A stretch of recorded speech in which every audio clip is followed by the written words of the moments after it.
I really don't know how to start off this video.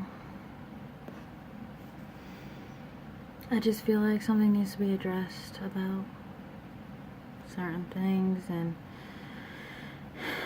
issues.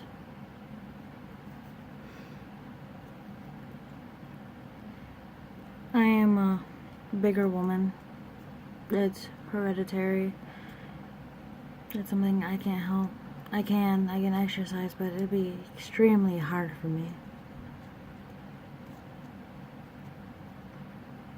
I don't know if many of you know what hypothyroidism is. I guess a disease, you should say. I'm not entirely sure what category it falls under. But yeah, I have that. I was generally a smaller kid growing up. I had problems gaining weight. Now I have problems losing weight. I had a pretty good metabolism as a little kid, but as soon as I hit puberty, things changed. I went from 75 pounds to 105 to 125 in 1 year. I mean, I've kept up, you know. I was still growing a couple inches. I'm 5'5" now. I wish I was a little taller, then I wouldn't be so chubby, I guess you could say. But, you know, hypothyroidism, long word, it's just more than has to do with your metabolism. Yeah, I'm pretty sure you know what your metabolism is. It's that. Sorry, I just got a text from my friend. Anyway, hypothyroidism is basically a lot of things. Like you can tell the symptoms, sorry, about what it is. I've actually got blood work done about November last year, and I had a physical on the 1st. And Claire, who works with my doctor, she said that I have a low thyroid, basically, the hormone, you know, that you're supposed to have in your body that helps regulate everything, or I'm not sure exactly how it works. All I know is the hormone, it does something with your metabolism, bunch of other crap. Anyway, she said that she didn't want me to start medication right now, just in case, because it wasn't exactly low enough, but I'm pretty sure it's gonna get lower. Because I know another person in my family who has it. Like I said, it's hereditary. My great-grandma does. I mean, she's a pretty big woman. I've known her to be like that. I mean, she was not always like that. She had the same problem I had. About same symptoms. She's on medication for it. She's actually lost 40 pounds, but she's a much bigger woman than I am. I've always knew her like that, and I've always loved her the same. You know, doctors have always, you know, be like, be careful with your weight, and, you know, she tries. She's also diabetic, so it does help to some extent, basically. I was crying earlier because it doesn't help with being fatigued. For sure, everybody knows what that means. But I literally slept for the past couple of weeks, you know, 8 hours, 10 hours. Last night I slept for 14 hours, and I'm exhausted still. I mean, I went to bed at like, 6 o'clock last night. Woke up at 6:30 a.m. Took the garbage out. Been up since then, you know. And now my brothers are home. Usually I don't videotape this when they're home because they're obnoxious. But, you know, I just think I need to address this. About 2 years ago, I met someone towards you know, the online sites. You know, I met someone seemed pretty chill, pretty cool, and he, I guess, came by my house, saw me taking out the trash, and then he started fat shaming me. I mean, I was a lot lighter than this. I think I was like 202 pounds. Much lighter than this, you know. I wasn't exactly so heavy. I've been mostly 150 pounds, 130, 150 between there. So I wasn't always so, you know, chubby. You can kind of see it in my cheeks. They're more full than they should be. I mean, I was basically skinny, but the older I get, you know, the harder it's gonna get, and I know I'm gonna have more problems in my life. You know, it's just like I've said in a recent video, it's not just about anxiety, depression. There's a lot of things I know that's gonna happen. I'm prepared, but it's still pretty scary. Just knowing you have those things, it can be very scary. Like, I knew I was always depressed. I wasn't, you know, diagnosed until I was about 18, 19 years old. You know, I always thought the weight gain was probably from birth control. I take it because I'm not really diagnosed with this. I forgot what it was called, but I have painful, you know, I don't know what you would call it, menstruating, amenity month, whatever you call it. It's painful to the point where I'm crying and screaming and just don't want to get out of bed. And when I was 16 years old, the doctor told me, you know, you might want to do birth control. It will help you a lot. I'm literally popping Advil, ibuprofen, just so I can get some sleep.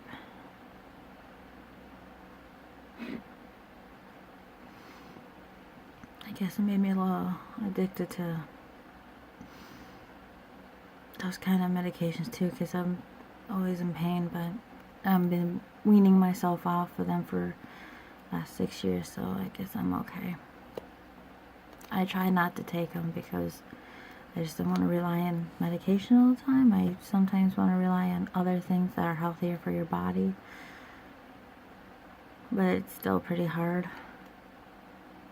Okay, well anyway, I started taking birth control when I was 19. The reason 3 years later was because of religion. I was kind of worried because my grandmother, my mother probably wouldn't care, seeing as that it was for period wise, but I'm non-denominational Christianity, meaning we follow the Bible pretty close to it.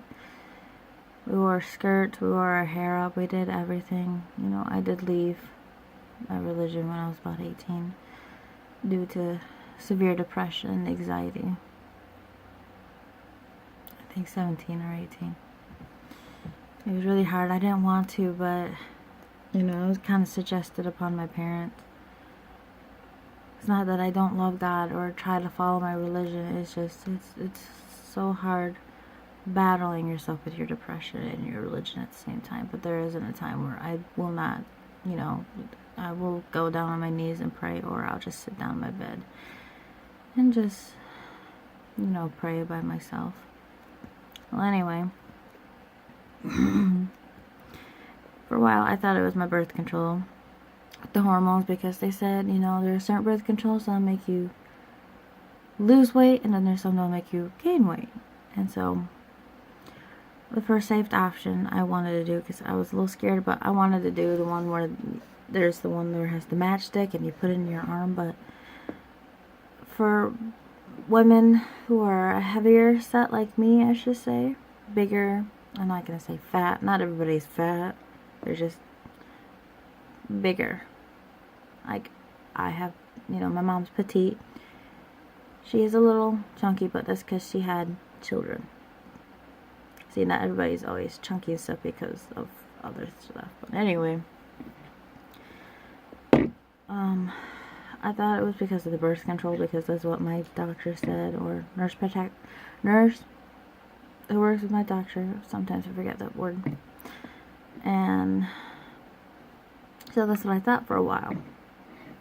And then, of course, I've been fat shamed a few times. I've been sent by guys in my high school, you know, lose weight stuff. And I was like, really? That's kind of stupid. And then when I was my freshman year in high school, I did lose a significant lot of weight because of wanted to do soccer, but I was having popping hips and of course my knee problem. My knee dislocates a lot when just doing sports. It's just you know, it's still everything that's happened to me so far. You know, there's some things I've accomplished, some things I've overcame that I'm proud of, and there's still stuff I'm working on, and then there's still stuff where it's just, you know, I need to have a good cry, or I'm still trying to sink it in. You know, it's just how life goes. You know, it is very scary knowing that cancer is cancer runs in your family. Sorry, I'm not good at talking today. I'm really tired. And this day has just been dragging. I literally looked every time I looked at the clock, it would go from 9:30, 10:30, 11:30, 11:35, 12, 12:30. Excuse me. It was kind of really slow. Of course, I did eat healthy today, and I didn't really eat anything much because, I don't know, ever since I found out I had low thyroid, well, I was sick too, so I'm still trying to eat, I guess. But ever since I got really sick, I haven't been eating as much. Ever since I found out I got low thyroid, I haven't been eating as much. I'm still struggling. It's been about almost a month and I'm still struggling with the thought that I have a low thyroid. But I guess the best thing about it is that, you know, not all things like that are good, but I have somebody else who's also fighting this fight with me. And it's kind of nice knowing, you know, any suggestions, any advice you'd give to someone. Like right now, I'm basically asking advice for anybody who has a low thyroid or hypothyroidism, because it's something else that we should talk about, because, you know, some people who are heavier have more weight than other people. You know, it's not easy to lose weight. I've tried. I even just made myself right here a list of things that help me exercise. Or I made a whole week of, you know, like leg day, glutes, you know, there's 5 things I do. I even have yoga on here. I've been doing a little bit of yoga because I have a sprained shoulder still. Got a couple more weeks of letting it rest, and then I can go on the Showtime. But honestly, I would rather go on a machine and do it. I just prefer machines. I don't know, I guess I just have more motivation than I would hear. When I go to the gym, I want to power through, you know what I mean? Anyway, with closing with this video, you know, there's always brothers are now jumping around. Anyway, what I want to close this video with is, you know, you're never alone. If I know, if you have these things, you could find someone, maybe go online, email, talk to your doctor. They're loud, sorry. But like I said with the depression, you know, just talk about it with someone. I have my boyfriend. I literally cried on the phone before he went to work. It did help a little bit, and I missed him a lot, but, you know, just talking to him on the phone or video chatting him on, you know, on Facebook, it feels really nice. It still feels nice just having him there. Anyway, I'm gonna close this video. I hope the best in all of you who have the same problem I have. If you don't, If you like, you can share stories. And I'll see you later.